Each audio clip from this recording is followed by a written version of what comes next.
Hello and welcome to another edition of Another Book Review. This week I'll be reviewing High Fidelity by Nick Hornby. I'll talk very briefly about the author, go into a spoiler-free overview of the plot, talk about what I liked about the book, what I didn't like about the book, who I'd recommend the book to, and finish off with what I will be reading for next time. Nick Hornby is an English author. He's pretty well renowned. He sold millions of copies of his books. He's had several of his works adapted into other medium. High Fidelity, the book I'll be reviewing here today, was actually adapted into a movie, I think in the year 2000, starring John Cusack and Jack Black. It was then, I think, adapted into a stage musical, and then recently it was rebooted for Hulu, though I don't think that Hulu reboot lasted too long. He also wrote a piece of nonfiction called Fever Pitch, which I think was later adapted to a Jimmy Fallon, Drew Barrymore movie, if I'm not mistaken. So he's pretty well known within the culture and has sold quite a few number of copies of his books. And it still remains to this day pretty prolific, coming out with a novel every few years, publishing collections of his nonfiction work as well, which is usually adapted from a magazine column that he writes. But this is his first novel, and High Fidelity is about a mid-30s Englishman who owns a record store in London. He's recently broken up with his girlfriend, and he has to kind of decide what he wants to do with the rest of his life. He's kind of at a crossroads.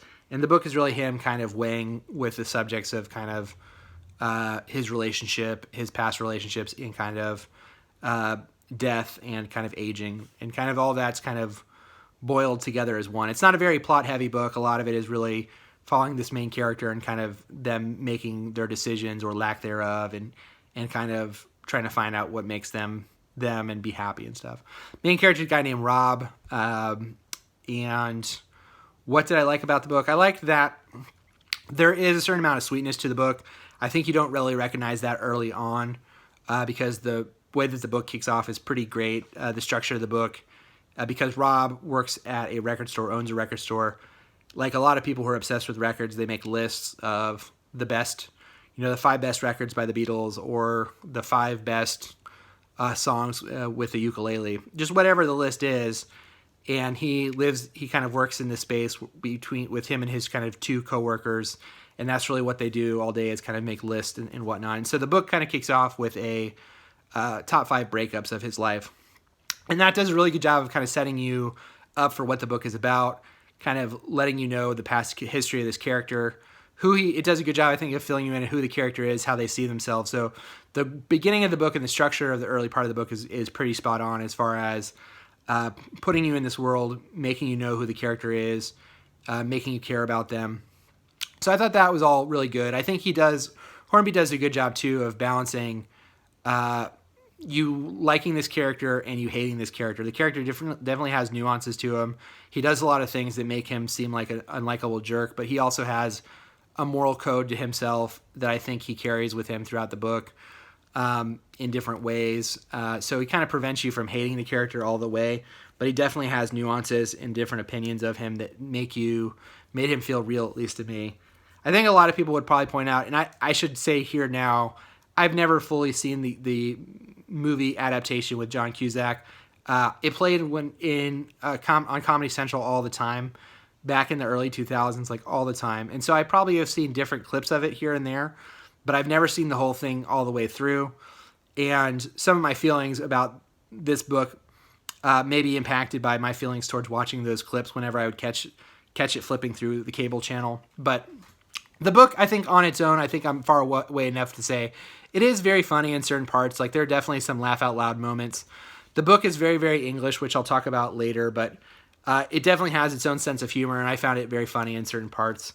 And I guess the other part of it, the thing that I like about it, that I thought was interesting was, this reminded me of something else that I'll talk about in kind of the recommendations, but I found that the character was very self-aware, and sometimes reading these books that are basically character studies, it's frustrating where you'll have a character who's relatively far along in their life. Like I said, the character here is 35, 36, and he's very much aware of his shortcomings, and he's very much aware of how he appears to other people, and he struggles with that throughout the book, but he also recognizes it, and I think that really separated him from a lot of what a lot of other authors I think would have done with this character, would have just made him be naive and unrealizing of how he came across to people.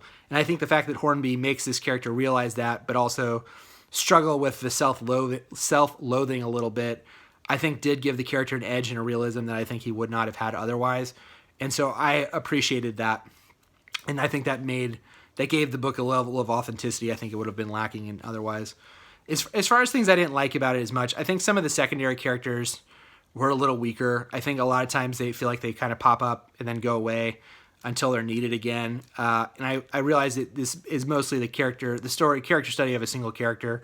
And so some of that makes sense, but I wish that there are some characters I wish they had a little bit more to do and were a little bit more interesting. I think, not to say that the book is completely unremarkable in that sense of the plot not mattering at all, but there are definitely times in reading this where it's not a plot-heavy novel, and from scene to scene you kind of forget of what's happening, which I thought for a book this short was kind of a bad sign. I read it, I understood what was happening, but there weren't a lot of moments that kind of stand out now, having reviewed it maybe a day or two after I've done reading it. And then kind of finally, I just think the ending didn't land as strongly as I would have hoped. The ending of the movie is actually pretty famous. It's kind of one of Jack Black's defining moments in his career. But the ending in this book, it just kind of glances off of you. And I think that he does a good job of wrapping certain aspects of the character up, but there are other aspects of the character that are kind of unresolved. And I think that was kind of a bummer, because I think he had the opportunity to do it fully. And he kind of makes like a half measure on it. But I think because the book is so much about self-evaluation and self-critique, there's kind of one aspect of his life that you would think that at the end of the novel, there would be, for lack of a better term, aloha Mr. Hand moment, which is a Fast Times reference. But there's half of one, and I wish Hornby had kind of gone the full way on that. But overall, I found the book enjoyable. I think it is a certain amount of humor to it that was good. It is very, very English, and so if you're not familiar with kind of this culture or some of the references in it, you may be a little bit lost. Like if you don't know what a baked Alaska, like what that would mean, you may have to look that up. But I didn't find it too hard to get into. I thought that there's a lot of musical references into it, obviously, but I didn't find those barriers insurmountable. The thing that it reminded me the most of, and I was surprised because I didn't think I was going to make this connection, but in reading it, if you like the movie Clueless with Alicia Silverstone, this book is actually in some ways very much a companion piece to that, because it's not intended to be, I'm sure, but it's very much about a character through self-introspection realizes there's something in their life that they're doing wrong, and the rest of the book is really them, in that case the movie, is really them kind of making amends with that and trying to make peace and kind of understand that they need to fix themselves in some ways. And again, I think this is different from a lot of other books that are kind of written in similar ways, where the character is just obtuse and just kind of doesn't see the need for change.